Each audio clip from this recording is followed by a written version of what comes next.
그래서 여기 정리됐듯이 자연광합성을 모방해서 인공적인 광합성 기술을 개발해가지고 미래 에너지로 써먹겠다는 건데, 자, 우리가 자연광합성은 결국 태양 에너지를 식물이 써먹는 기술이잖아요. 자연적으로. 그죠? 자연광합성은. 그러니까 인공광합성 역시 자연광합성처럼 무한한 태양 에너지를 미래 에너지로 써먹겠다 이 말이겠죠. 그래서 식량과 지구온난화 문제를 한 방에 해결하겠다. 지구온난화가 왜 나오는지는 지구온난화의 주된 원인이 뭡니까? 이산화탄소 증가로 인한 온실 효과 아닙니까? 그죠? 그러니까 자연광합성에서는 이산화탄소를 식물이 연목체가 흡수하고 산소를 뱉어놓잖아. 뭐 그런 거를 접목시키겠다는 거지. 그걸 이용해가지고 인공적으로 어떻게 하겠다는 거겠죠. 그래서 지구를 살리는 궁극적 해결책이 될 거라는 장밋빛 전망을 하고 있습니다. 자, 보시면 한번 했던 거니까 좀 빠르게 가겠습니다. 남아메리카 상공에서 바라본 아마존 밀림은 크기가 실로 대단했다. 비행기로 조금 크게 키울게요. 돼요? 네. 온통 녹색으로 쫙 펼쳐진 광경은 상쾌해지더라. 그런데 금방 가슴이 아팠대. 왜? 브라질도 바보가 아니다. 아마존 그 넓은 땅 그냥 둘 리가 없죠. 그 나무 막 쓸어버리고 건물을 짓거나 또는 아마존 밀림 쓸어버리고 도로를 쫙 깔아가지고 큰 도시로 연결하고 있더라 이 말이야. 그러니까 밀림이 훼손되고 있는 걸 보고는 마음 아팠다 이 말이겠죠? 그 다음 달라. 아마존 밀림은 크기가 한반도 우리나라 35배 겁나 넓네요.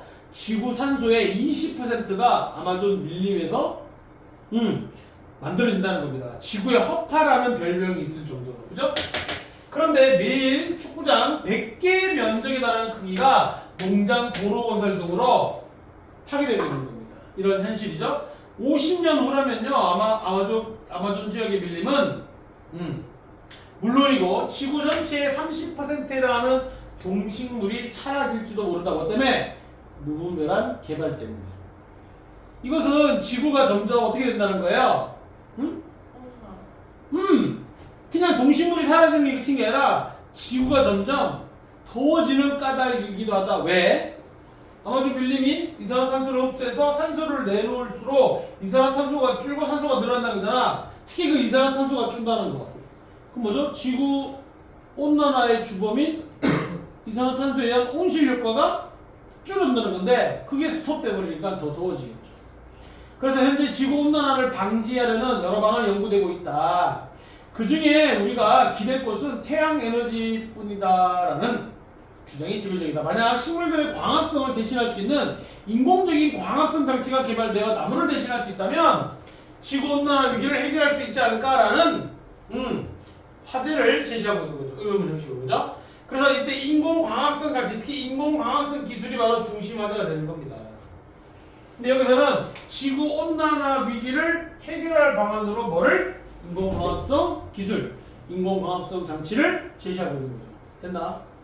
그러면 태양 에너지를 이용한 자연광합성의 11호 봅니다. 일단 우리가 인공광합성 기술을 이해하려면 자연광합성의 메커니즘을 이해해야 된다는 거죠. 그래서 여러분 생명과학 시간에 배웠을 법한 자연광합성의 신비로움을 먼저 설명하는 겁니다. 오케이? 이거에서 힌트를 얻어가지고 인공광합성 기술을 미래 에너지의 어떤 최고의 해결책, 지구온난화도 해결하고 미래 에너지도 낼 수 있는 최고의 해결책으로 생각하고 있으니까 먼저 자연광합성을 이해시키려는 거지. 자, 모든 자연의 순환은 지구 안에서 이루어집니다. 과정에서 식물의 역할이 매우 중요해요. 식물이 무슨 역할을 하냐? 자, 우리가 먹는 이 밥 속의 탄소는요, 몸속에 분해되어가지고 이산화탄소로 연소됩니다. 마치 자동차 유기물이 휘발유를 산화시켜서 이산화탄소를 내뿜는 거와 똑같다는 거죠. 우리도 밥 먹고 나면 우리 몸에서 이산화탄소가 나와요. 숨만 쉬어도 이산화탄소가 나가죠. 들어갈 땐 산소지만 나올 때 이산화탄소잖아. 맞지? 자동차 경우에는 이런 현상을 산화호는 연소를 합니다. 휘발유를 산화시켜서, 즉 산화시킨다는 건 연소 태워가지고 이산화탄소를 배기가스로 뿜어내는 겁니다. 자동차도. 자, 사람은 그걸 호흡이라고, 자동차는 연소를 하죠. 사람이 숨쉬는 것은 몸속 산화로 생긴 이산화탄소를 밖으로 내뱉는 반응이라 할 수 있다는 거예요. 오케이? 자, 근데 공기 중에 이산화탄소는 식물 광합성, 이 식물에 의해서 어떻게 됩니까? 우리가 뱉어내고 자동차가 뿜어내는 그 이산화탄소를 식물이 흡수해가지고 산소로 다시 뱉어내요. 식물은 자동차는 우리하고 반대 역할을 하는 거야. 우리는 숨만 쉬어도 막 이산화탄소를 뿜어내는데, 자동차, 배기가스, 이산화탄소가 막 뿜뿜 나오는데, 식물은 그거를 빨아들여가지고 산소를 바꾸는 거야. 대단하잖아요. 잔디 보호해야 됩니다. 나무 함부로 꺾으면 안 되는 거예요. 그래서 공기 중에 이산화탄소는 식물 광합성에서 나무의 섬유소나 감자의 녹말로 전환됩니다. 뭐가? 이산화탄소를 흡수해가지고 이거를 섬유소, 즉 섬유소가 뭡니까? 나뭇가지나 이파리를 이루는 조직이에요. 즉 식물 세포입니다. 이 식물 세포를 만들거나 또는 감자의 녹말로 저장다 뿌리에 저장되는 거죠. 영양소로. 됐나? 이산화탄소의 탄소가 녹말탄소로 순환된 것이다. 바꿔 말하면 낮은 에너지의 이산화탄소가 높은 에너지 녹말로 저장된 거다 이겁니다. 이해돼요? 식물은요 낮은 에너지의 공기 중 이산화탄소를 흡수해가지고 높은 에너지인 뿌리 쪽에 감자 녹말로 바꿔버린다는 겁니다. 이렇게 식물이요. 지구온난화의 주범인 이산화탄소를 이렇게 좋은 걸로 높은 에너지의 녹말 상태로 바꿔버린다는 거야. 식물이. 따라서 이것은 광합성 결과이며 녹말에 에너지가 저장된 거죠. 이처럼 광합성은 지구의 탄소 순환에 매우 중요한 역할을 합니다. 광합성은 식물의 자연광합성이죠. 식물의 자연광합성은 그만큼 지구에서 탄소가 순환되는 데 있어서 매우 중요한 역할을 한다는 거예요. 이렇게 보면 우리가 먹는 빵 속의 탄소는 오래전 공룡 뒷다리 뼈에 있던 탄소일지도 모른다. 탄소를 계속 순환하기 때문에. 우리가 유물을 발견하면 항상 연대 언제적 유물일까라는 거를 어떻게 밝혀냅니까? 탄소 연대 측정법 그러잖아요. 뭐든지 탄소가 있다는 거예요. 어디든지. 그게 얼마나 오래됐는지를 조사하는 방법으로 그 유물의 연대를 측정하는 거예요. 이해됩니까? 그만큼 탄소는 돌고 도는 거예요. 탄소는. 자, 광합성은 밝음과 어두움, 즉 명과 암 두 단계 반응으로 진행된다. 그래서 광합성을 명 반응과 암 반응 두 단계로 분류하고 있습니다. 자, 일단은요, 명 반응은요, 빛이 관여하는 반응입니다. 빛 에너지를 다음 반응에도 쓸 수 있는 화학 에너지로 만듭니다. 명 반응은 빛 에너지를 화학 에너지로 바꾼다는 거예요. 암 반응은 뭡니까? 암 반응은 빛에서 만들어진 에너지, 즉 명반응 결과인 이 화학 에너지를 갖다가 이거를 이산화탄소를 표두당으로 만드는데 써먹는다는 겁니다. 얘를 이용해 가지고 한마디로 요거는 명반응이죠. 명반응이고 암 반응은 뭡니까? 암 반응은 요 화학 에너지를 이용해 가지고 뭡니까? 이산화탄소를 뭘로 만들어? 포도당으로 만든다는 겁니다. 한마디로 명반응에서 태양 에너지, 이 빛 에너지를 이용해서 화학 에너지를 만들고, 암 반응 때는 요 명반응에서 만들어낸 결과물 화학 에너지를 이용해서 암 반응에서는 이산화탄소를 포도당으로 만들고 있다는 겁니다. 이해돼요? 한마디로 암 반응에서 이산화탄소를 포도당으로, 아까 얘기했잖아. 감자 같은 경우에 이산화탄소를 녹말로 저장한다 했잖아. 이 포도당이 녹말 같은 거지. 고에너지. 그래서 공기 속의 이산화탄소를 빵으로, 빵이 이 포도당이잖아. 만드는 역할을 뭡니까? 암 반응이라는 겁니다.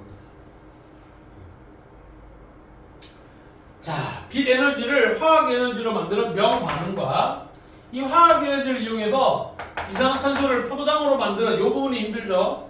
요 부분 힘듭니다. 요거 이해 못하면 요거 이해 못해요. 화학 에너지를 포도당으로 만드는 암 반응인데 사실은 화학 에너지를 이용해서 이산화탄소를 포도당으로 만드는 거죠. 요 암 반응은 모두 식물 세포에 들어있는 조그만 공장의 엽록체에 들어간다. 이 두 가지 반응 둘 다 어디서 들어간다? 엽록체. 식물세포에 들어있는 엽록체에 들어간다. 식물세포에는 아주 작은 크기의 엽록체가 세포 하나당 100개 정도 들어있대. 식물세포 하나당 엽록체 100개 들어있대. 근데 그 엽록체가 100만 개 모이면 손톱 크기 정도 된대. 각각의 엽록체는 하나의 공장이라 할 수 있다. 말하자면 나뭇잎은 밀가루보다도 작은 미세한 공장의 빽빽하게 들어있는 공단에 비유할 수 있다는 겁니다. 나뭇잎 하나에 식물세포가 얼마나 많겠어요. 근데 그 식물세포 하나에 엽록체 몇 개 있다? 100개 들었대. 나뭇잎 하나가 거의 공단이지. 공장지대라는 거지. 그지? 명반응은 태양전지 원리와 비슷해요. 태양전지는 광촉매 등을 이용해 태양에너지로 전기를 발생시키는 건데 광합성 작용에서는 엽록소가 태양전지의 물질 역할을 한대요. 일단 광촉매가 뭐예요? 빛을 받아들여 화학 반응을 촉진시키는 물질이래요. 명반응은 뭐였어? 명반응은 빛 에너지를 뭘로 바꿔?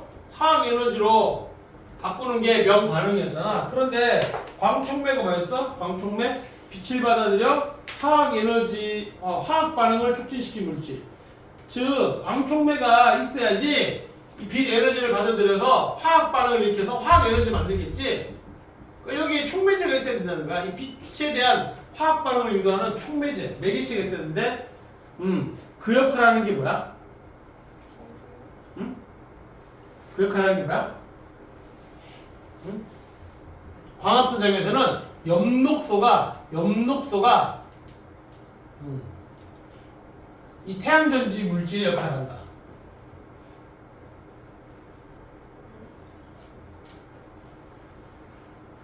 엽록소에서 명반응이 일어난다는 거네요. 그죠? 이 태양전지에서 광촉매를 이용해서 태양에너지로 전기를 발생해. 이 전기를 발생시키는 게 뭡니까? 전기가 바로 화학에너지를 할 수 있겠죠? 이해되나? 태양에너지를 광촉매를 이용해서 전기 발생시키니까 전기가 뭔데? 화학반응 결과잖아요. 화학반응 결과가 전기잖아. 그러니까 전기가 화학에너지인 거지, 여기서는. 이해돼? 이해 안 돼? 전기가 태양 전지 안에 태양 에너지를 들여가지고 빛 에너지를 들여가지고 광촉매를 이용해가지고 화학 반응을 해가지고 결국 전기를 만들어내는 거잖아. 전기가 뭐지? 빛 에너지로 만들어낸 화학 에너지를 할 수 있잖아. 그 요게 바로 전기예요, 전기 여기서는. 근데 그거를 광합성, 자연 광합성에서는 누가 역할을 한다? 엽록소가 그 역할을 한다는 거예요. 엽록소가. 태양 전지 물질 역할. 이때 명반응 효율은 태양전지보다 낮다. 극과다하게 여러 가지가 있는데 대표적으로 식물은요 자기한테 필요한 태양에너지만 잡아낸대요. 잎의 모든 표면에서 태양빛을 모두 잡으면 잎은 너무 많은 열을 받아들여가지고 타버린다는 겁니다. 더워서 죽어버린대요. 또한 잎은 자신이 잡은 에너지를 다른 형태의 에너지인 화학물질로 전달해야 하는데 한 형태에서 다른 형태의 에너지로 바뀔 때 열 에너지 전달 과정에서 에너지 손실이 일어난다는 거죠. 그죠?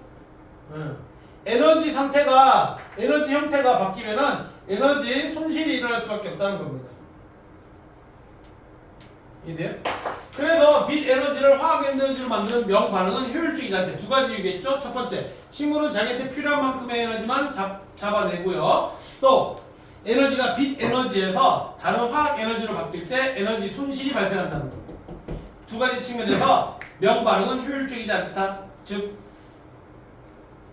태양의 빛 에너지가 화학 에너지로 바뀌는 비율이 높지 않다 이 말이겠죠. 전달 과정에서 에너지 차이가 큰 반응은 그에 따른 에너지 손실도 크기 때문이다. 그렇죠? 하지만 명반응 과정에서 만들어진 고에너지 물질을 이용해가지고 즉 화학 에너지겠죠? 명반응 과정에서 만들어진 고에너지 물질 그 화학 에너지를 가지고 이산화탄소에서 포도당을 만드는 안반응 과정은 다르다. 안반응 과정은 다르다는 말은 안반응 과정은 명반응 과정보다 효율성이 높다. 수많은 일꾼이 중간중간 반응에 참여한다. 그래서 효율이 좀 더 높다라는 겁니다. 자, 인공광합성으로 에너지와 식량 위기를 해결하다 보세요. 자, 이제 인공광합성 가지고 에너지도 식량 위기, 아까는 지구 온난화 얘기한다는데 지금은 에너지와 식량 위기 해결한대요. 자, 이산화탄소는 사람이 호흡할 때 나오긴 하지만 공장에서 보일러 돌릴 때도 자동차 운전할 때도 배기가스로 나온다는 거죠. 공장이 많아지고 에너지 소비가 늘어나면 이산화탄소가 증가하고 그에 따라 지구는 온실처럼 더워지고 지구 온난화 효과 때문에 기후가 망가지고 있잖아요. 그래서 남극, 빙산, 북극 할 때 다 놓고 있잖아요. 그래서 이거를 해결하려고, 이걸 해결한다는 거는 지구 온실 효과를 해결하고, 그걸 해결하려면 이산화탄소를 줄여야겠죠. 그거 하려고 자연광합성에 눈을 돌리겠다. 여기에서 뭔가 힌트를 얻으려했다는 거예요. 그래서 광합성은 지구온난화와 에너지 위기라는 골치 아픈 문제를 동시에 해결할 수 있는 매력적 반응이기 때문이다 이거죠. 왜? 이산화탄소를 갖다가 그냥 줄일 뿐만 아니라 이걸 줄이면 지구온난화 해결인데 이걸 줄여서 다른 에너지를 또 바꾸니까 다른 에너지까지 만들어야 되잖아요. 1타 2피죠. 일석이조. 저거 일석이조. 성우야 졸지 말고. 또 주냐? 저번에도 들더니 또 주냐? 그래서 이산화탄소를요 다른 에너지로 바꾼다는 건요, 첫 번째 이산화탄소로 인한 지구온난화 효과를 줄이는 환경위기를 줄이는 효과도 있을 뿐더러 에너지가 생기잖아요. 새로운 에너지가 생기잖아요. 그쵸? 그리고 일석이조죠.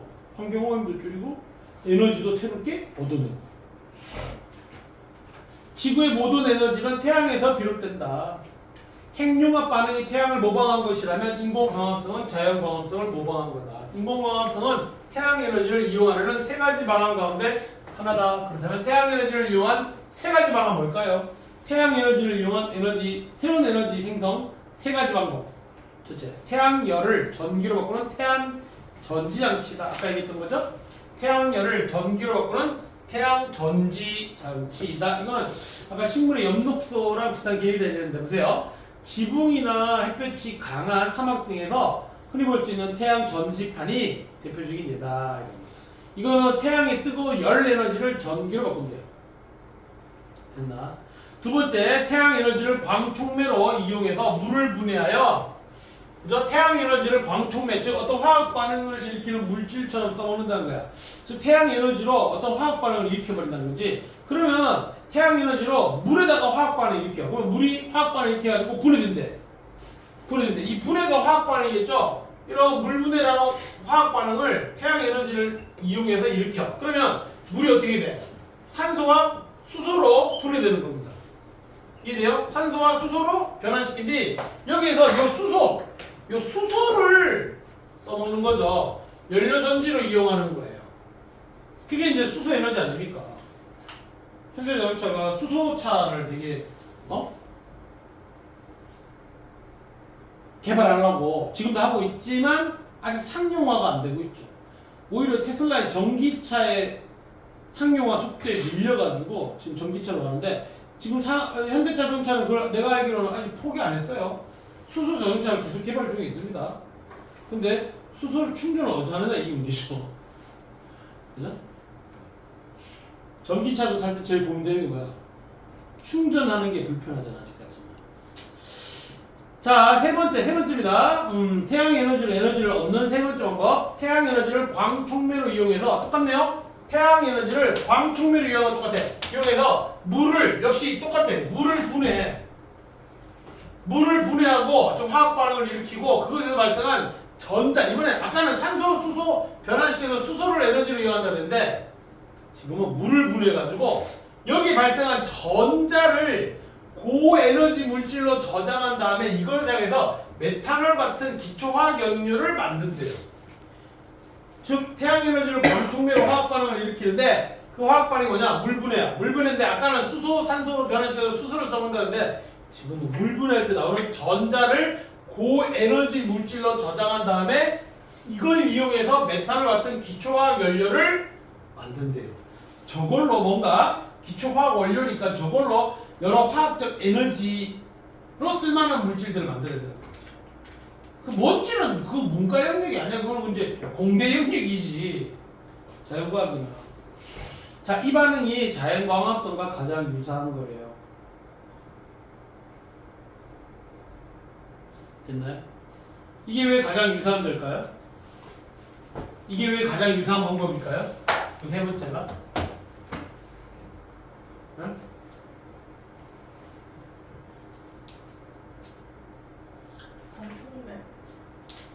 아마 태양 에너지를 광충면을 이용해가지고 이산화탄소를 뭘로 만들었어요?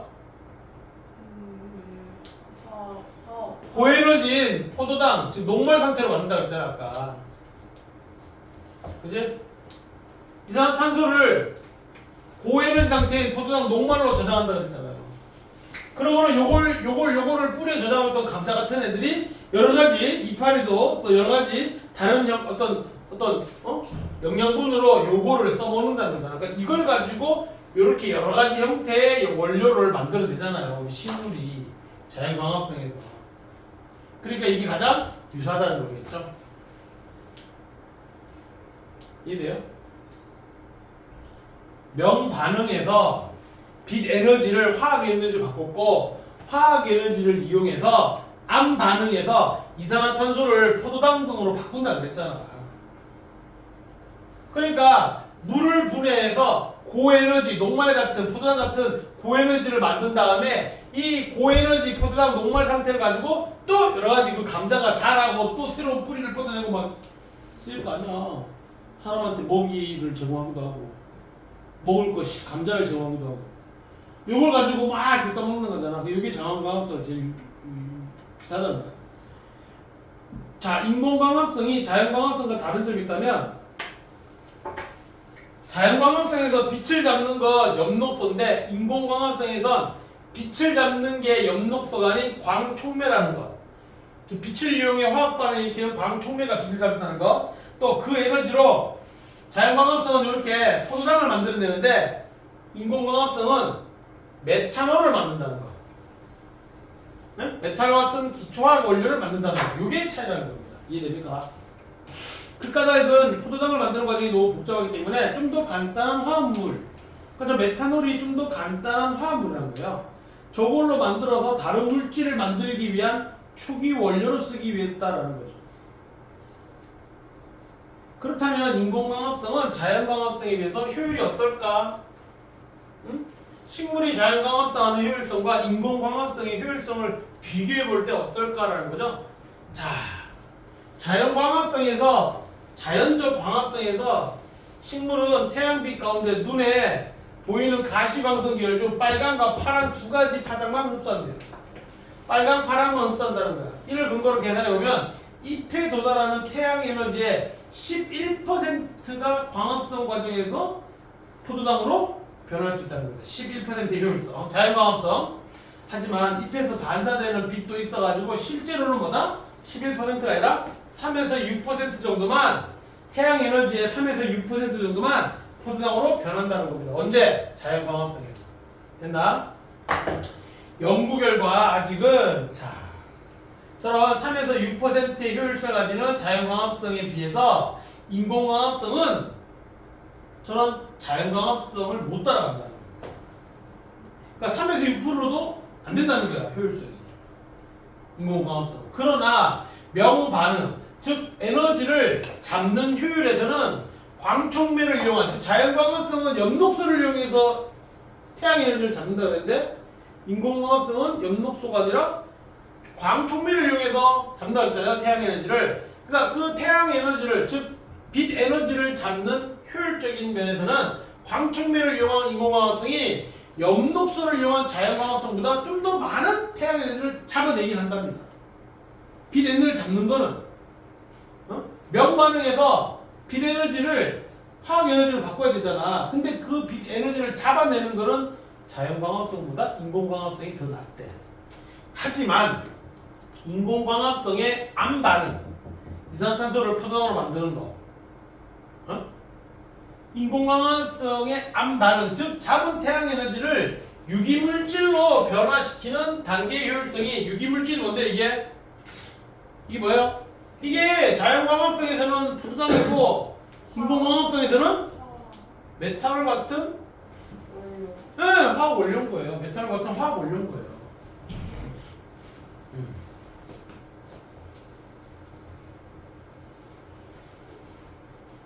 메탄올 같은 화학 원료를 변화시키는 단계의 효율이 매우 낮아. 이해됩니까?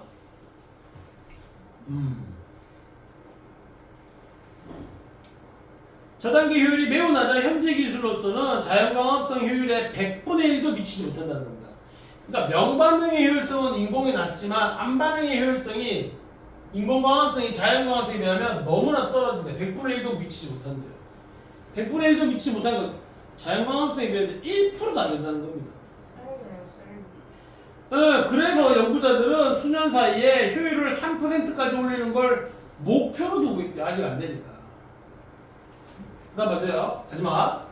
인공광합성 미래 지구를 지킬 수 있을까? 현재 인간은 태양에너지 극히 일부분만 사용하고 있다.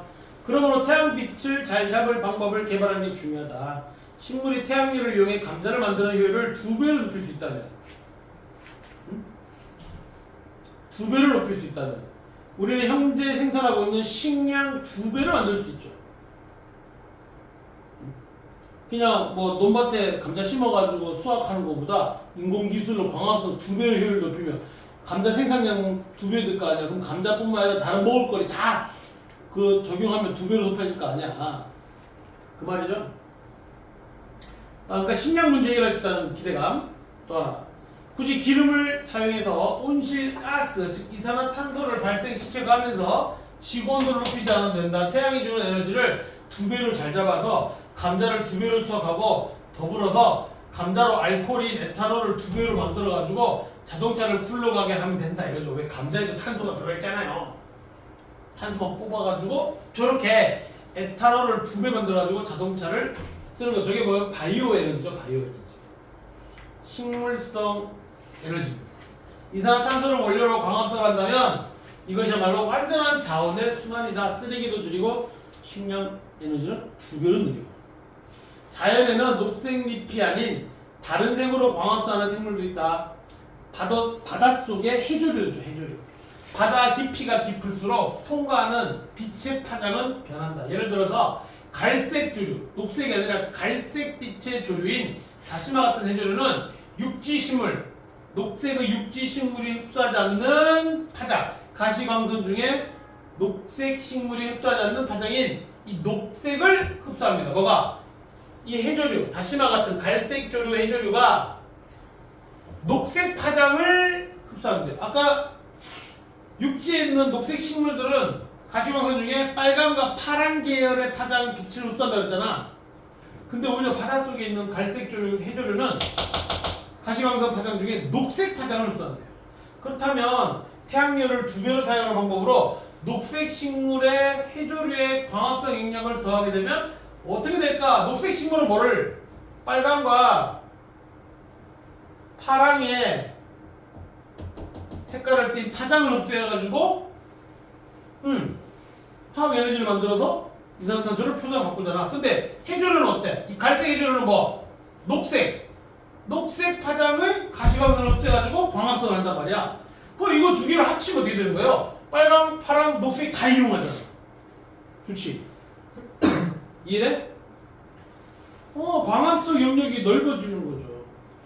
실제로 이 기술은 10년 안에 현실화될 거라는 전망을 하고 있습니다. 식물은 나름의 생존 목적이 있다. 그래서 유전공학을 이용해서 그들을 강제로 변화시키는 것은, 그러니까 유전공학, 유전자 조작 문제 있죠? 우리 이네들이 GMO라고 그러는데, 이 유전자 조작 식품, 유전자 조작이라는 것 자체가 인류에게 과연 유익할 것이냐. 유전자 조작해가지고 막 감자 막 바위만한 거 막 생산하고, 수박 막 에드벌룬만한 거 수박 만들어가지고 먹으면 좋을 것 같지만 유전자를 조작한다는 건 부작용이 있을 수 있다는 겁니다.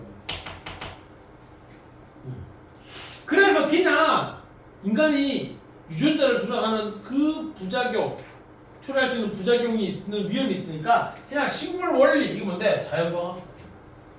자연광합성을 정확히 이해하고 요거를 그대로 따라 인공적 방법을 찾는 게 더 낫지 않냐. 왜? 부작용이 덜 날 수 있으니까. 그렇게 된다면 여러 종류의 빛을 받아들일 수 있는 기능을 광촉매나 태양전지, 직광장치에, 직광은 빛을 모으는 장치겠죠? 적용하고 포도당 만드는 기능을 광촉매와 연결시켜 좀 더 쉽게 포도당을 만들어낼 수 있을 것이다. 앞으로 자연광합성을 모방한 인공광합성은 인간이 도전할 만한 가장 고도의 기술, 바이오 테크놀로지, 지구를 살리는 또 환경 위험을 해결하는 방법이 될 수 있다. 일석이조일 수 있다는 거죠.